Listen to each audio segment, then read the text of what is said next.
Jirra jirtu daawwattootaaf kabajamtoota keenya OIB irraa oduu qabannee isiniif dhiyaanneet jirra kan oduu isinitti himu an Mahamad Abdusalaam. Obbo Jawaar Mahammadii fi Obbo Baqqalaa Garbaa ballama darbe jechuunis gaafa 24 baatii 2023 ballama mana murtii dhimma iyyannoo gura qabeenya qabanirraa hafuun ni yaadatama.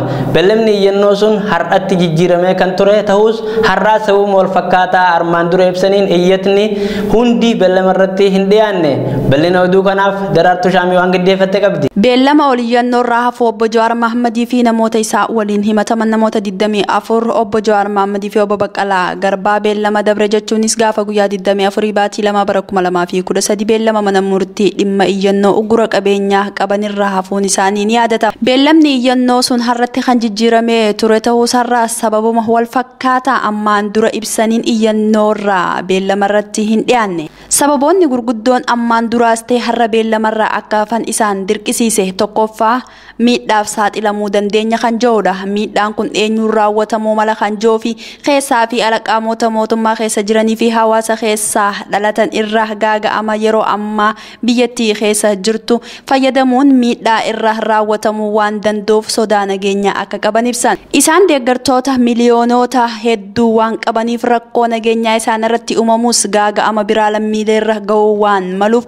yaaddoo qaban irraa kan ka'e beellama irraa hafuu filatan. Lammaffaa taatee amma biyya keessa jiruudha yeroo ammaa kana biyyatti dhiigaa jirti kanarraa ka'es biyya keessatti wal waraansi dorrobee ture amma dho'ee osoo jiru haala kana keessatti dhimma keenyaaf dhiyaachuun nu rakkisee jaan. Nuti yeroo biyyatti keenya dhimma bilbiltuu wal waraansaa kanaan muddamtee jirtu kanatti beekamtii fi dhagahamuu keenyaan hojii biyya diigumsaarraa baraaruu irratti akka hin bobbaane mootummaan hiree nu dhorkatee hidhatti nu ugguree siyaasarraa waan nu fageesseef qaama furmaataa tahuu dhabuu keenya beellamicha caalaa nu yaaddoo guddaa nutti ta'ee jaan. Kanaaf osoo biyya baraarree nagaa fi tasgabbii argamsiisuu dandeenyu kan gochuu akka hin dandeenye daangeeffamuu keenya hedduu nu yaaddeessa. Nuti rakkoo hamaa biyyattiin amma keessa jirtu kuftee jirtuu fi qaama furmaataa ta'uu fi kaaniifis qophii ta'uu keenya uummata Oromoo akka nuuf hubatan jechuun qaalitti irraa dhaammatan. Pirezidaantiin naannoo Tigraay waamicha hanga guyyaa roobiitti harka akka kennan ministeera muummeen gaafataman kuffisuu itti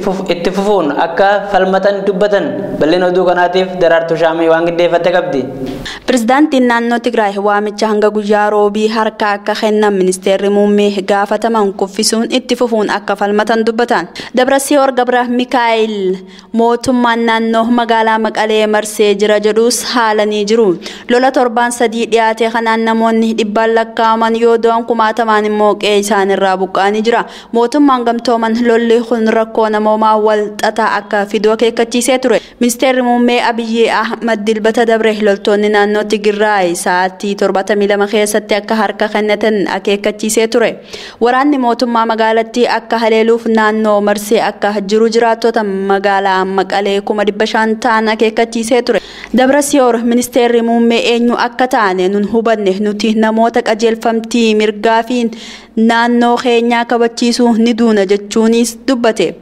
TPLF naannoo Tigraayitti paartii siyaasaa dhibbaa guddaa qabu yoo ta'u lola mootummaa dargii kuffisuuf taasifame hoogganuun bara 1990 takkatti aangorraa kaasee ture.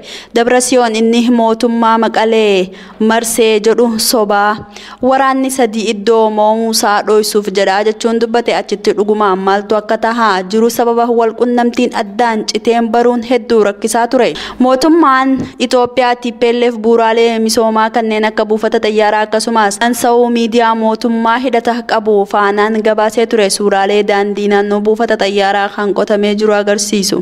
Godina Harargee lixaatti fincilli xumura gabrummaa akkumatti fufetti jira. Haa ta'u malee mootummaan nama nyaataan kun qeerroo isintuu kana raawwachaa jira jechuudhaan dargaggoota mi'eessoo bardadduu asabuutii fi kan kana fakkaatanitti hidhaa dararaa fi ajjechaan akkatti fufee jiraataan achirraa dubbifne bilbilaan OIB'tti himan. Haadhi naannoo tanaa sababa bu'uuraa gabaa lagannaa kanarraa kan ka'e mootummaan hedduu shoorarkaa keessa ture. Haalli sirnichi kun itti deemaa jiruu fi hooggantoota mana hidhaa keessa jiru wal qabatee hiiqii keessa kan gadarraa gaa uummanni lagannaa godhe.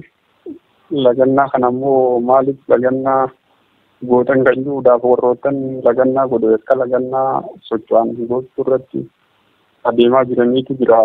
poolisii fi humna addaa baay'aantutu.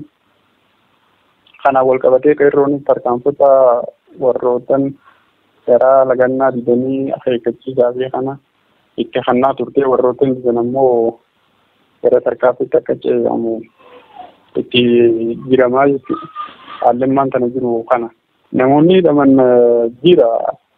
Namoonni hidhamuun wal naman gaafachiisu namoota qeerroo dargaggoota ta'an warrootan qabsoo kanarratti mootummaa dura dhaabbatan warraasa kana ni gaggeessan jedhanii yaadan akkanuma hidhaa jiran kun hidhaan dhaabbataa taatee jirti. Hidhaa qofaa miti hojjechallee ittumaa jira. Gara sabootii fi meeshoo hidhaan waan nama wal gaafachiisu miti iddoo adda addaa ijoollota wal quunnamaa jiru. Kanumatti deemu jiru. Tole mee itti fufi. Namoota warra hidhaa kana ammoo oofaa jiran warroottan kaabinoota magaalota adiirota bobbaaftee addaati kanarratti namoota keenya digsaa jiraniitu jira. Nagaa qeerroon kan dura dhaabbachaa jirtu sababni itti hidhamaniifis kanuma. Fincillitti xumura gabrummaadhaatis kan labsameefis kanuma. Kun ammoo fincillee kan marsaadhaa osoo hin taane kan dhaabbataati kan xumura gabrummaati. Qabsoon marsaadhaanii osoo hin taane qabsoon dhaabbataadha. Gaanimmaa bilisummaati. Bilisummaadhaan deebiti. Gaafiin isiiti. Sana qabsoon nuti itti jirru akka dhaamsatti wanni nan kaa'u iddoo teenyu jirru Oromoo haadhaan jaanan tokkummaa akka ittiin sirna dawaayiidhaa qabsiisan sanitti deebi'a. Kutaan tokko lagannaa godhee kutaan kaayyoo akka callisuu taate. Kana dura dogongorri keenya guddaa Wallagga irratti gaafa lolli waggaa 2 deemaa ture usuu keenya sanirraa ammoo fakkeenya fudhannee waan sammiidhaan nurra geesse daallee hawuudhaan nurra jira. Kana ammoo afaaniin ka'uu qofa osoo hin taane qabatama gochaan kaanee argamuudha qabnaan jaanan amtiriya kana. Godina Arsii lixaa magaalaa Shashamannee keessatti fincilli xumura gabrummaa akkumatti fufetti jira. Karaa nafilan magaalaa bahaa fi seensaa irratti kallattii hundaan akka cufamee jiru jiraattonni ni himu. Kanumaan wal qabatee haalli nageenyaa addeessaa ta'uu kan himan OIB'n bilbilaan waan dubbise qaba. Akkasii gaditti isiniif dhiyeessina. Shashamanneen akkuma beekamu labsii marsaa Jaffaa kana keessummeessaa jirti. Karaa baay'isaa 4 qabdii 4 keessaa karaan tokko Shashamannee gara Baalee kan geessu guutumaa guutu cufamee ammaa tureera. Karaan Shashamannee alaabaa geessu yeroo tokko dhaabbata. Addaan citeen jiru dalagaa jira. Keessa immoo dararaan gardii duwwaa tokko akkuma cufametti jira. Dararaan nuti gargaarallee baay'ee achitti argama. Magaalaa keessatti gara galgalaatumaan hammaatee jira. Kan isaa guddina mootummaan bulan katamaa keessa galgala sa'aatii 2 tokko walakkaa irraa haga sa'aatii 3 baay'ee nama miidhaa turanii. Kana malee girgirri sochii achee rakka isanii bu'ee karaan guutumaa guututti cufame jedhamu karaa alaabaa fi Shashamannee geessu dalagaa jira gadda.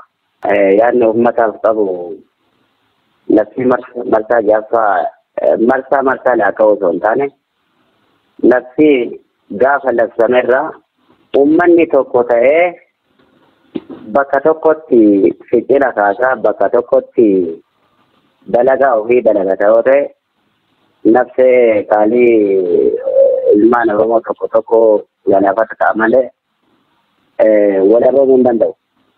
Kanaaf bakka jiru hunda labsiin tokko labsame jennaan hundi isaa wal ta'ee bakka jirutti sochii isaa dhaabee akka jedhamu saniin xumuramuu qaba malee akka bakka tokko dalagaa bakka tokkotti hin dhaamne jechuun barbaada. Guyyaa kaleessaa galgala godina Booranaa magaalaa Mooyyaaleetti hidhamtoota siyaasaa lakkoofsaan 16 ta'an humnoonni mootummaa mana hidhaa keessatti reebaa akka jiran dubbatan. Erga reebamanii booda ergamtoota 5 fi TPLF jechuun waraanni Agaaziitiin fe'amanii gara mana hidhaa magaalaa Yaaballootti dabarsanii jiran. Tole egaa daawwattoota keenya oduun har'aaf qabannee isinii dhiyaanne kanumaan gammaatti daawwattanii oduu biraatiin hanga walitti deebinutti nagaan nuuf tura.